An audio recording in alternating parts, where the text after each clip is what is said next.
kelas triple A guys, okey. Ini yang top notch punya, okey.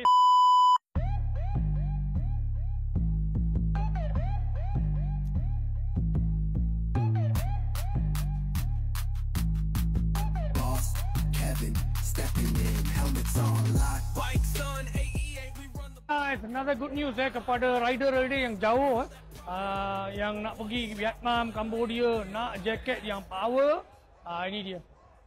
Alright. Okay. Kelas triple A guys. Okay. Ini yang top notch punya. Okay. Sangat-sangat top notch. Dalam tengok. Ada liner lagi.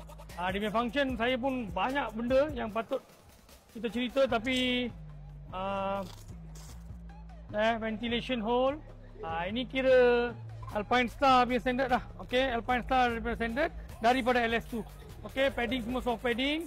Dia datang satu set dengan seluar guys. Okay, satu set dengan seluar. Belum ada di Malaysia lagi. Okay, belum ada di Malaysia lagi. Seluar pun pearl. Ini betul-betul top class punya. Harga mungkin atau macam ni kita pun tak tahu lagi. Tapi sangat-sangat menarik. So siapa yang cari mungkin dalam branded punya barang yang betul-betul Alpine Star ke Taichi, mungkin kalau 5,000, ini mungkin separuh harga. Kita pun tak tahu lagi. Alright, so stay tune. Banyak jaket lagi. Kita akan masuk juga. Itu saja saya Boss Kevin. Ciao.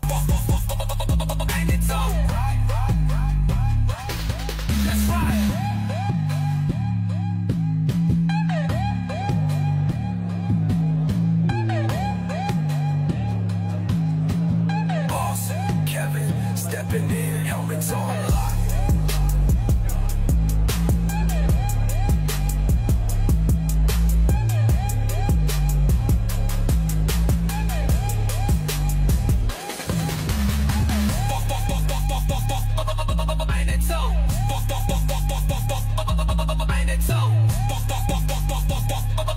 Magneto.